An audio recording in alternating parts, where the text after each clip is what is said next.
Iya, kalau tadi Lia kan sempat membawakan breaking news ya, mengulas bagaimana perkembangan dari sidang pra-peradilan Peggy Peggy. Setiawan. Ternyata kita tadinya berharap sidang ini kesimpulan akan dibacakan oleh masing-masing pemohon maupun termohon, tapi ternyata tidak seperti itu. Betul, karena Ya.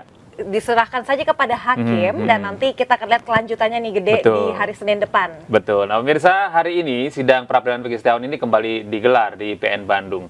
Dan agenda sidang hari ini adalah pembacaan kesimpulan dari dua belah pihak. Dari pihak Polda Jawa Barat, mereka yakin akan memenangkan sidang. Dua bukti telah dihadirkan dalam sidang, diantaranya surat-surat hingga saksi ahli. Sedangkan saksi kunci tidak hadir dalam sidang. Sementara dari pihak kuasa hukum Peggy Setiawan juga meyakini akan memenangkan sidang. Mereka pun telah menyiapkan kesimpulan berdasarkan sejumlah saksi yang hadir. Dalam sidang hari ini, rencananya akan dipantau langsung oleh tim perwakilan dari Komisi Yudisial. Pengawalan dilakukan karena sidang ini menyita banyak sekali perhatian publik.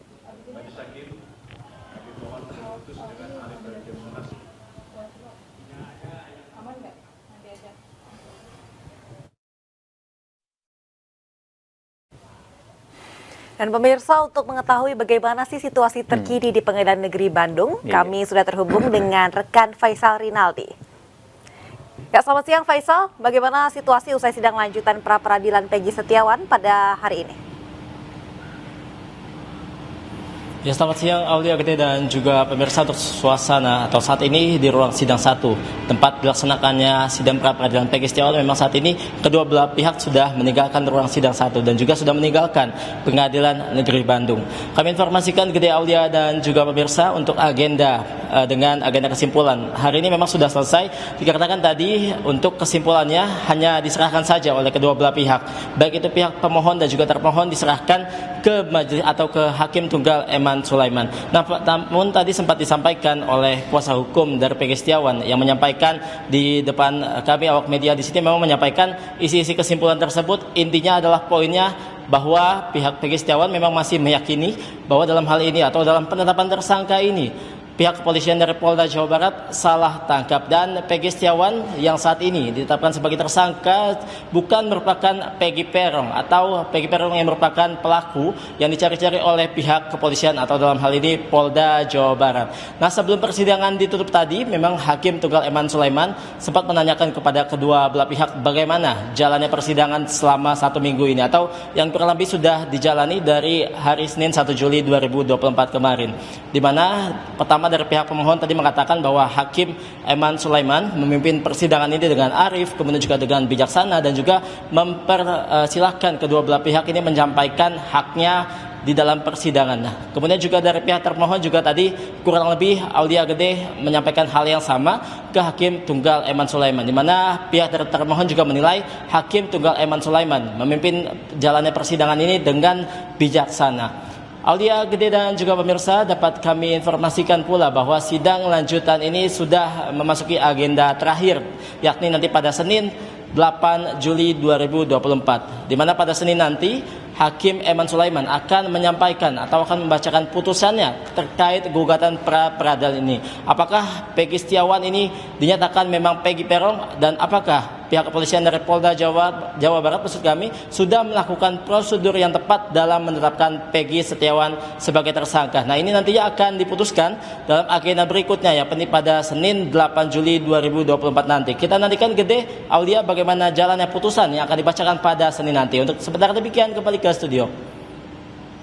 Iya, baik, terima kasih informasi dari rekan kami Rinaldi dari PN Bandung, Jawa Barat. Selamat bertugas kembali dan kami terus menanti informasi dari Anda hari Senin nanti ya. Betul, kita sama-sama pasti ingin tahu dong Gede, bagaimana putusannya setelah 5 hari nih sidang pra-peradilan ini berlangsung. Betul, karena ini sangat penting sekali menyangkut dengan status dari Peggy Setiawan ini ya, nantinya betul. Apakah gugur secara hukum atau memang sah begitu ya, dan kemudian disidangkan. Dan pemirsa, sebelumnya dalam pernyataannya jelang sidang pra-peradilan hari ini, kuasa hukum Peggy Setiawan menilai ahli pidana yang dihadirkan Polda Jawa Barat pada sidang pembuktian kemarin tidak objektif. Dan selain itu, kuasa hukum juga yakin Peggy tidak bersalah dan harus dibebaskan.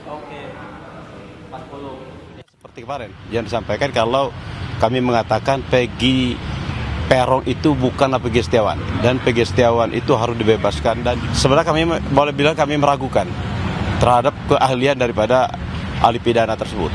Sebab dia pertanyaannya kan setiap kami bertanya hanya dua aja dikatakan. Kembali lagi ke pasal 184, dua alat bukti. Ya, kami itu minta kejelasan. Minta kejelasan, contohnya kan yang dikatakan dia ini kan dua alat bukti sudah cukup, surat sama keterangan saksi. Nah, kami inginnya seperti Peggy Setiawan ini. Peggy Setiawan kan alat buktinya cuma ijazah, KTP, KK sama keterangan saksi. Makanya kami minta apalagi yang harus dilengkapi oleh kesimpulannya seperti kemarin yang disampaikan kalau kami mengatakan Peggy Peron itu bukanlah Peggy Setiawan, dan Peggy Setiawan itu harus dibebaskan. Dan sebenarnya kami boleh bilang kami meragukan terhadap keahlian daripada ahli pidana tersebut. Sebab dia pertanyaannya kan setiap kami bertanya hanya dua aja dikatakan. Sampai sidang kemarin, rupa-rupanya apa yang kami duga, ketiadaan bukti yang dimiliki oleh pihak termohon ternyata terbukti. Artinya apa? Dua alat bukti yang harus ada pada saat penetapan tersangka ternyata sama sekali tidak ada. Contoh saya katakan bahwa yang diperlukan adalah satu alat bukti, katakanlah keterangan saksi. Keterangan saksi siapa yang mengatakan Peggy Setiawan adalah Peggy Peron? Itu sama sekali tidak ada. Kemudian lagi mereka ajukan lagi bukti surat. Bukti surat itu ahlinya saja mereka memberikan keterangan, itu hanya petunjuk. Itu pun bukan petunjuk dalam kualifikasi 184 sebagai alat bukti, bukan. Harus ada pihak penyidik harus mencari bukti yang lain. Jadi surat, kemudian permohonan gerasi, itu kan hanya menunjukkan kaitan dengan Peggy Peron. Sekarang kita mau buktikan bahwa di mana kaitannya sama Peggy Setiawan. Makanya saya menganalogikan, saya mencoba mengganti namanya. Katakanlah saya menganalogikan kemarin itu adalah Fulan bin Peron, kemudian Fulan bin Setiawan. Tapi kan ahlinya demikian, kalau menurut saya sangat subjektif sekali. Tapi yang pasti bahwa untuk menetapkan tersangka Peggy Setiawan tidaklah memenuhi dua alat bukti yang cukup. Karena bukti surat yang mereka ajukan juga kan bukan pendapat kami, tapi pendapat ahlinya itu hanya sebuah petunjuk. Untuk sidang hari ini kan hari kedua terakhir ya, jadi pembacaan penyampaian kesimpulan. Jadi nanti kita lihat petunjuk hakim apakah mau dibacakan atau cukup diserahkan saja. Jadi pada hakikatnya kami menolak dalil-dalil apa yang disampaikan oleh para pemohon, ya, mulai dari pemeriksaan para saksi, kemudian ahli pun dari pihak mereka juga sama mendukung kami. Itu aja. Bang, mungkin sedikit poin dasar penolakan dari pengacara, Bang. Gimana? Dasar poin-poin penolakan dari dalil dari poin-poin. Oh ya, nanti kita sampaikan di dalam aja. Oh, berarti nanti kesimpulannya akan dibacakan juga? Nanti terserah Pak Hakim seperti apa. Kalau dari pihak Polda sendiri mengharapkan dibacakan atau menyerahkan saja, Pak? Diserahkan aja. Biasanya itu diserahkan. Ya, ini digede masih terkait pra-peradilan Peggy Setiawan. Ini sebelumnya sidang lanjutan pra-peradilan dari Peggy Setiawan ini digelar di Pengadilan Negeri Bandung. Dan kemarin ini agendanya itu adalah pembuktian. Ya, pihak termohon Polda Jawa Barat menghadirkan ahli hukum pidana dalam persidangan kemarin.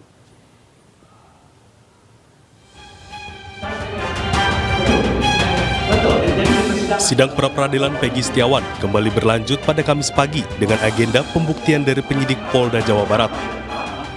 Saksi yang dihadirkan merupakan ahli hukum pidana dari Universitas. Dalam kesaksiannya, Agus menyatakan bahwa dalam penetapan seorang sebagai tersangka tidak perlu ada panggilan, apalagi kalau tersangka masuk dalam DPO. Dasar untuk menetapkan seseorang menjadi tersangka itu adalah hanya mendasarkan pada dua alat bukti yang tadi saya sebutkan. Demikian yang mulia. Praktek yang mulia kan bisa saja ada beberapa kemungkinan. Kemungkinan yang pertama kan ketika seorang melakukan satu tindak pidana, ya kemudian dia ditangkap tangan kan tidak perlu ada pemanggilan. Nah, yang tidak tertangkap tangan. Nah, yang tidak tertangkap tangan tentu berbeda juga dalam prosesnya. Tentu kalau memang tidak tertangkap tangan deliknya apa yang mulia? Kalau deliknya misalkan delik yang ada laporan terlebih dahulu dan seterusnya, maka biasanya melalui pemanggilan yang sah. Selain saksi ahli hukum pidana, Polda Jabar juga membawa sejumlah surat ke dalam ruang persidangan. Surat-surat ini diklaim sebagai bukti penetapan Peggy Setiawan sebagai tersangka pembunuhan Vina dan Eki. Dari Bandung, Jawa Barat, Tim Liputan iNews melaporkan.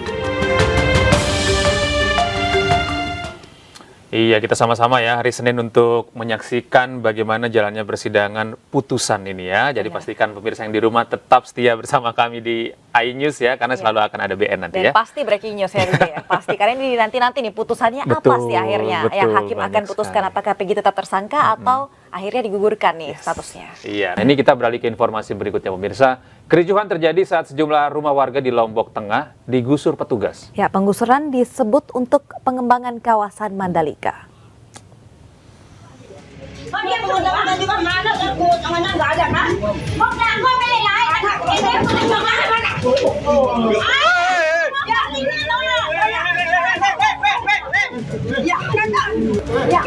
Kericuhan antara warga dan petugas terjadi di kawasan Kuta Mandalika, Lombok Tengah, Nusa Tenggara Barat. Warga marah saat rumah mereka akan digusur oleh pengembang kawasan Injourney Tourism Development Corporation atau ITDC.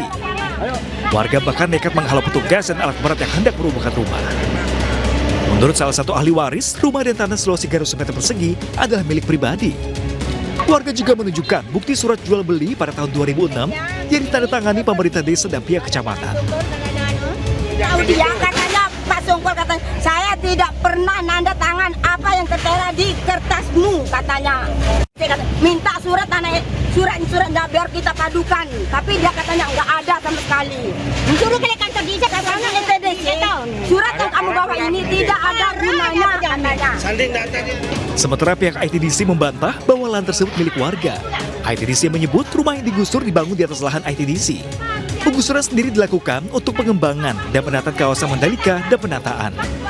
Pihak ITDC menyebut akan memberikan dana kerohiman atau tali kasih kepada warga yang terkena gusur. Jadi tidak ada ganti rugi karena kita tidak melakukan transaksi jual beli lahan. Tapi kami sediakan tali asing atau kerohiman, yaitu biaya pembongkaran, biaya pemindahan, dan biaya untuk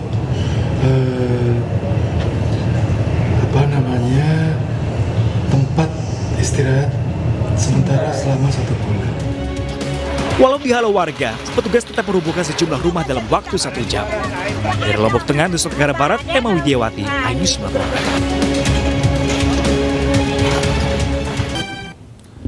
Terima kasih Anda masih bersama kami di iNews Today. Pemirsa, Polda Sumatera Barat bersiap menghadapi laporan terkait kasus tewasnya Afif Maulana. Ya, sebelumnya laporan diajukan LBH Padang ke Divisi Propam Polri.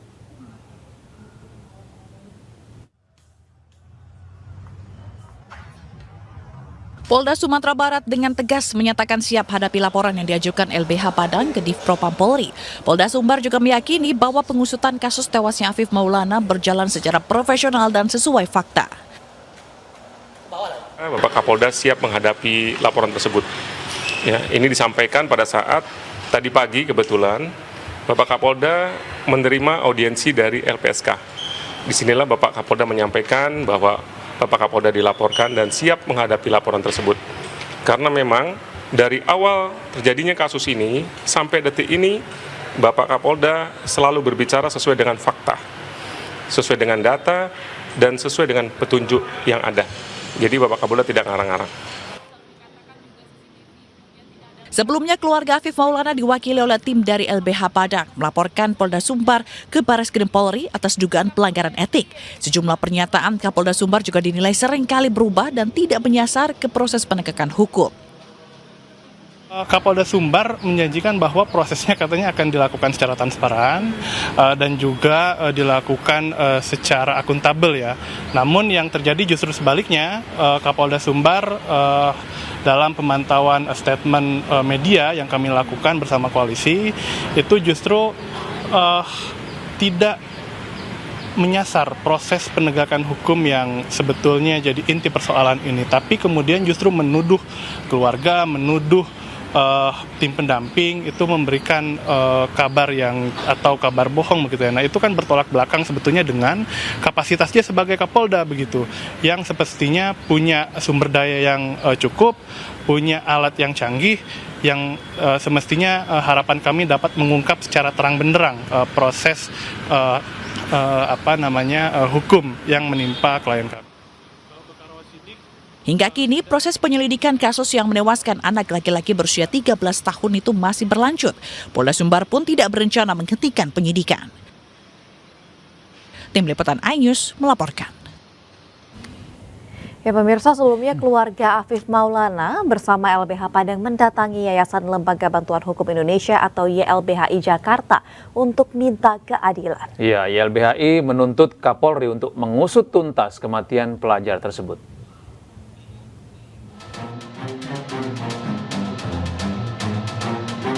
Yayasan Lembaga Bantuan Hukum Indonesia atau YLBHI Jakarta mengungkapkan perkembangan kasus Afif Maulana, korban dugaan kekerasan oknum polisi di Padang, Sumatera Barat. YLBHI membantah pernyataan Polda Sumatera Barat mengenai bahwa Afif Maulana tewas akibat melompat dari jembatan Kuranji karena diduga menghindari kejaran polisi saat tawuran. Yang baru dia akui hanya penyiksaan di Polsek Kuranji. Memang benar kesalahan prosedur, tetapi yang di jembatan Kuranji belum diakui sampai saat ini. Untuk itu kami akan terus teman-teman berjuang untuk mengungkap misteri satu kesatuan utuh TKP ini, mulai dari jalan, jembatan, polsek dan juga Polda Sumbar begitu.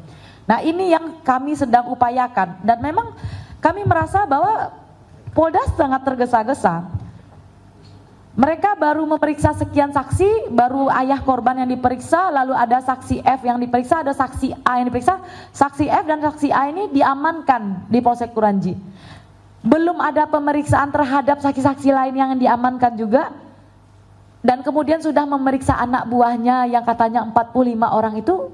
Lalu bagaimana mungkin dengan hanya memeriksa sekian orang itu belum tahu utuh ceritanya, polisi tiba-tiba sudah ambil kesimpulan lompat, sudah ambil kesimpulan kepeleset, atau sudah ambil kesimpulan kemudian kasus ini adalah tidak ada dugaan tindak pidananya. Di situ kami merasa sangat aneh teman-teman begitu.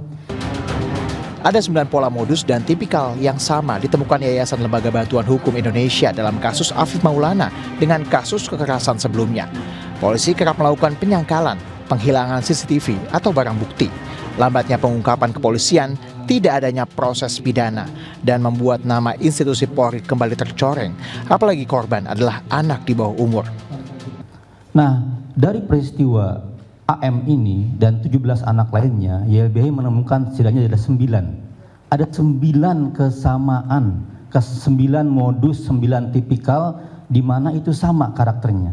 Yang pertama, karakter di kasus AM yang sama dengan peristiwa Oki, Brigadir J, Yahya Sambo dan lain-lainnya. Pertama, ada penyangkalan. Pasti dari awal tuh penyangkalan, tidak ada apa-apa, SOP-nya benar. Tidak ada unsur di mana curiosity, penasaran. Tidak ada unsur sesuai dengan SOP di mana polisi wajib menyelidiki. Itu jelas pelanggaran SOP kepolisian sejak awal. Setiap proses penyiksaan wajib dihukum maksimal, apalagi pelakunya aparat. Ya. Nah, pertanyaannya kenapa Kapolda, kenapa Polda kemudian turut melakukan upaya-upaya proteksi kepada aparat di bawahnya? Padahal kan ini kan soal bagaimana ada orang yang melakukan kejahatan, jangan dilindungi dong. Kalau dilindungi berarti kelembagaannya sama gitu. Harusnya Kapolda memeriksa dengan cepat. YLBHI menuntut agar Kapolri mengungkap secara transparan kasus anak Afif Maulana ini. Dari Jakarta, Steven Patinama, Guntur Zulkarnadi, iNews melaporkan. Ya pemirsa, karut-marut penyebab kematian Afif Maulana hingga kini masih terus bergulir. Ya, Afif ditemukan tewas di bawah jembatan Batang Kuranji, Kota Padang, Sumatera Barat pada 9 Juni lalu. Diduga oleh LBH Padang dan juga keluarga bahwa Afif tewas akibat dianiaya oknum polisi. Namun pihak Polda Sumbar membantah. Lantas apa yang sebenarnya terjadi? Berikut ulasan kasus tewasnya Afif Maulana untuk Anda.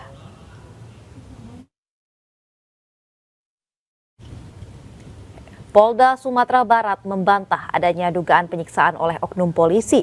Pihak Polda Sumbar menyebut 17 polisi langgar kode etik tak terkait kematian Afif. Menurut polisi, Afif Maulana tewas karena jatuh dari jembatan Kuranci setinggi 50 meter.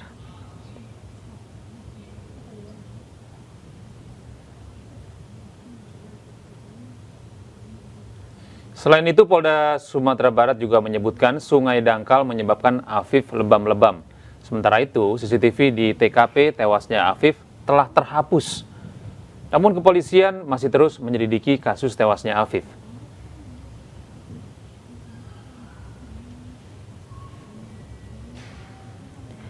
Ya, sementara itu pemirsa, Lembaga Bantuan Hukum Padang memaparkan sejumlah temuan.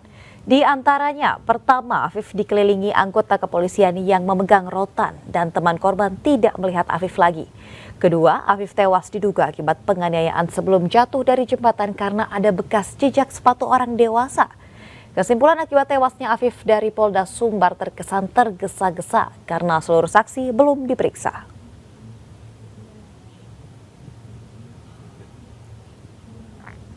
Lembaga Bantuan Hukum Padang juga menyebutkan ada obstruction of justice dalam penanganan kasus Afif. Selain itu, CCTV terkesan dihilangkan. Sementara polis lain tidak dipasang di hari tewasnya Afif pada 9 Juni 2024, namun baru dipasang pada 28 Juni 2024. Sementara itu, pemirsa, menurut pihak keluarga Afif terdapat beberapa kejanggalan, yakni penyidik perkara belum memberikan rekaman CCTV dan juga salinan hasil autopsi. Pihak keluarga mengaku kecewa dengan Polda Sumatera Barat hingga akhirnya melapor ke Mabes Polri dan YLBHI. Selain itu, sepengetahuan keluarga, Afif tidak terlibat dalam tawuran. Dan menurut saksi, Afif dianiaya oknum polisi sebelum dirinya tewas. Polisi mengambil sejumlah sampel dari sisa-sisa kebakaran rumah wartawan di Karo, Sumatera Utara. Ya, Polda Sumatera Utara ini belum bisa memastikan penyebab kebakaran rumah wartawan yang tewaskan 4 orang tersebut.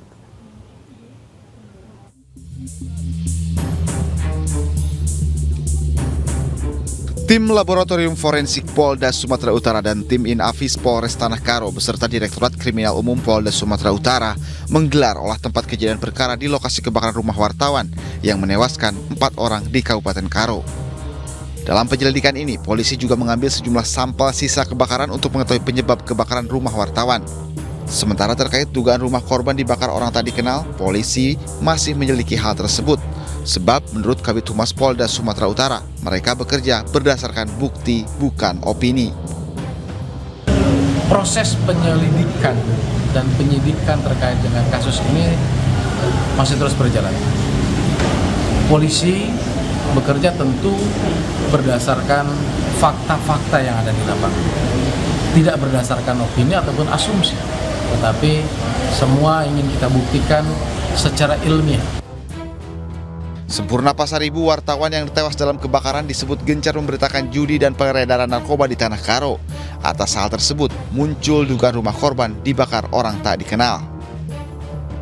Memang benar, selama beberapa hari terakhir ini, beliau sering menyoroti itu masalah judi dan narkoba yang ada di Tanah Karo.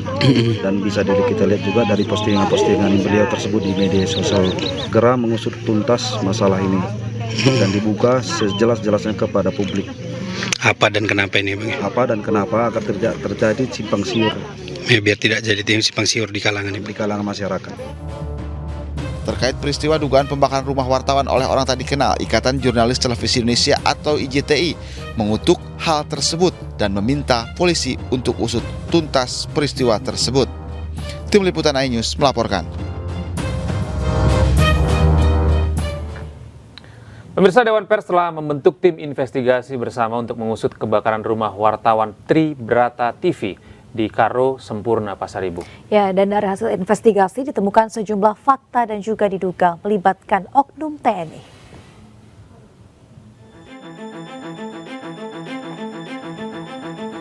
Tim investigasi yang melibatkan aparat dan unsur jurnalis menemukan sejumlah fakta dalam peristiwa yang menewaskan 4 orang dalam satu keluarga di Karo, Sumatera Utara.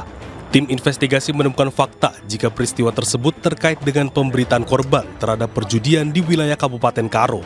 Komite Keselamatan Jurnalis KKJ juga menyatakan adanya dugaan keterlibatan oknum TNI dalam peristiwa ini. Atas temuan itu, Dewan Pers meminta polisi untuk membentuk tim penyelidikan yang transparan dalam mengusut kasus ini. Dari hasil investigasi, ditemukan sejumlah fakta bahwa kasus kebakaran yang menewaskan 4 orang tersebut terjadi setelah korban, yaitu saudara Riko Sampurna Pasaribu, memberitakan perjudian yang ada di Jalan Kapten Bom Ginting, Kelurahan Padang Mas, Kecamatan Kabanjahe, Kabupaten Karo, Sumatera Utara, dan diduga melibatkan oknum TNI.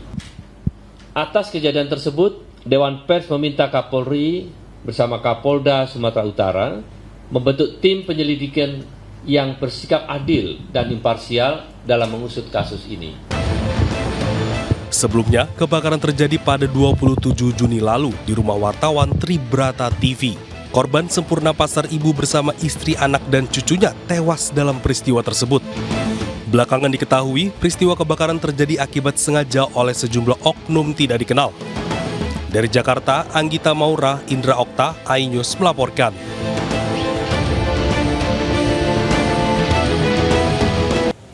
Anda kembali di iNews Today, pemirsa. Ketua KPU Hashim Asyari dipecat Dewan Kehormatan Penyelenggara Pemilu atau DKPP. Ya, Hashim terbukti melakukan perbuatan asusila terhadap seorang anggota PPLN Den Haag, Belanda.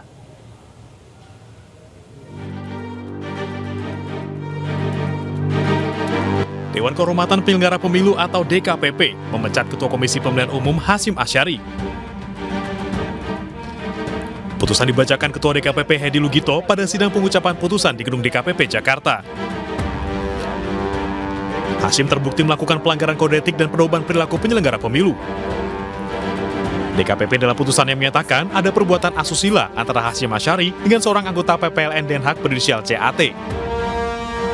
Perbuatan tersebut dilakukan secara paksa di kamar hotel tempat Hashim menginap pada 3 Oktober 2023 di Amsterdam, Belanda. Sebelumnya, Ketua KPU Hashim Asyari diadukan ke DKPP oleh seorang perempuan berinisial CAT yang merupakan anggota Panitia Pemilihan Luar Negeri atau PPLN Den Haag, Belanda. Tidak hanya kali ini, Hashim Asyari juga pernah terlibat kasus asusila pada tahun 2022.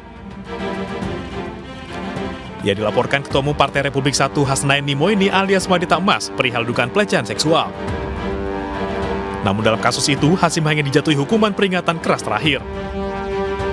Tim iNews melaporkan.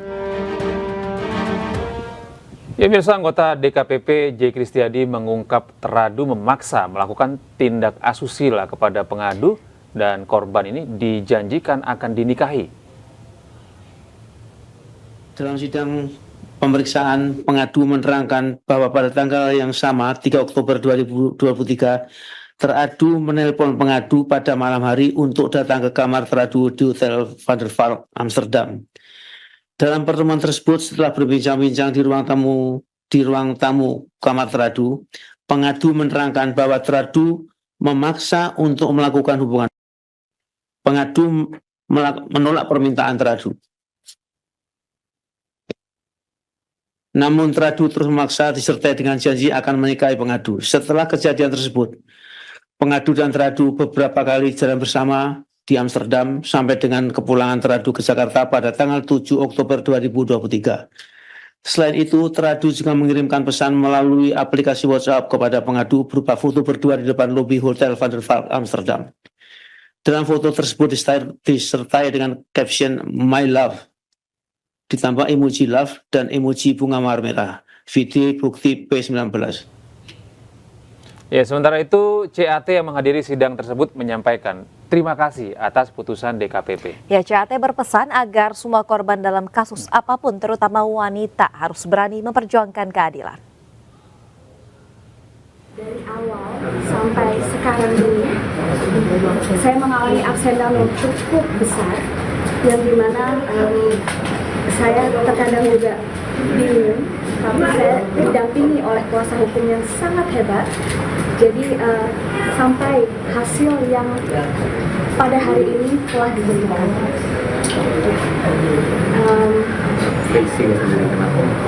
Oh ya, di sini saya datang dari Belanda untuk menghadiri langsung persidangan ini karena saya sendiri ingin mengikuti melihat bagaimana keadilan di Indonesia ditegakkan. Dan sekarang adalah buktinya di mana semua keadilan itu ditegakkan oleh DKPU. Dan juga saya ingin memberikan inspirasi kepada semua korban, mau kasus apapun itu, untuk dapat berani, terutamanya perempuan, untuk mengajukan atau memperjuangkan. Usai dipecat, Ketua KPU Hasyim Asyari mengucapkan terima kasih kepada Dewan Kehormatan Penyelenggara Pemilu atau DKPP yang telah membebas tugaskan dirinya dari jabatan Ketua KPU. Ya, Hasyim juga meminta maaf atas kata-kata dan juga perbuatan yang mungkin kurang berkenan. Assalamualaikum warahmatullahi wabarakatuh. Selamat sore dan salam sejahtera buat kita sekalian, teman-teman jurnalis yang saya hormati. Pada hari ini, hari Rabu, tanggal 3 Juli tahun 2024, sebagaimana yang sama-sama teman-teman jurnalis ketahui bahwa DKPP telah membacakan putusan perkara di mana saya jadi teradu, dan sebagaimana diketahui substansi dari putusan tersebut teman-teman sudah mengikuti semua. Pada kesempatan ini saya ingin menyampaikan, saya mengucapkan alhamdulillah dan saya mengucapkan terima kasih kepada DKPP yang telah membebaskan saya dari tugas-tugas berat sebagai anggota KPU yang menyelenggarakan pemilu. Pada teman-teman jurnalis yang selama ini berinteraksi, berhubungan dengan saya, sekiranya ada kata-kata atau tindakan saya yang kurang berkenan, saya mohon maaf. Saya kira itu yang dapat saya sampaikan pada kesempatan ini. Terima kasih. Assalamualaikum warahmatullahi wabarakatuh. Pemirsa, sejumlah anggota KPU sepakat untuk menunjuk Muhammad Afifuddin sebagai pelaksana tugas Ketua Umum KPU. Muhammad Afifuddin akan menjalankan tugas organisasi sampai nanti terpilih Ketua KPU secara definitif. Hal ini sesuai dengan Peraturan KPU Nomor 5 Tahun 2022 untuk menentukan pengganti Ketua KPU 1 kali 24 jam. Penunjukan Afifuddin sebagai PLT Ketua KPU dilakukan dalam rapat pleno. Sejumlah anggota KPU sepakat menunjuk Muhammad Afifuddin sebagai pelaksana tugas Ketua Umum KPU menggantikan Hasyim Asyari. Penunjukan ini berlaku hingga nantinya ditentukan pemilihan Ketua KPU definitif. Keputusan pemilihan PLT Ketua Umum KPU ini telah sesuai dengan Peraturan KPU Nomor 5 Tahun 2022, di mana KPU memiliki waktu 1 kali 24 jam untuk menentukan pengganti Ketua KPU.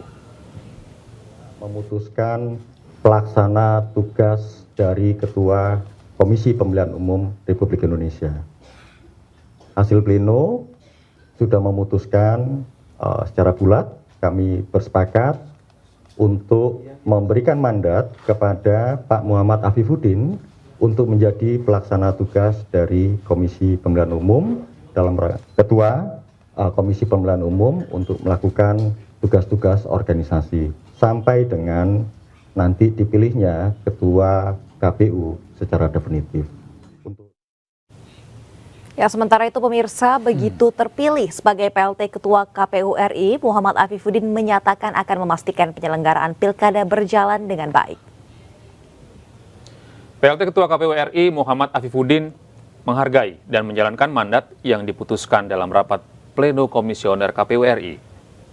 Sebagai pelaksana tugas menggantikan Hasyim Asyari, Afifuddin akan memastikan penyelenggaraan pilkada serentak berjalan sesuai dengan rencana dan akan melakukan konsolidasi ke seluruh daerah demi melancarkan penyelenggaraan pilkada serentak 2024.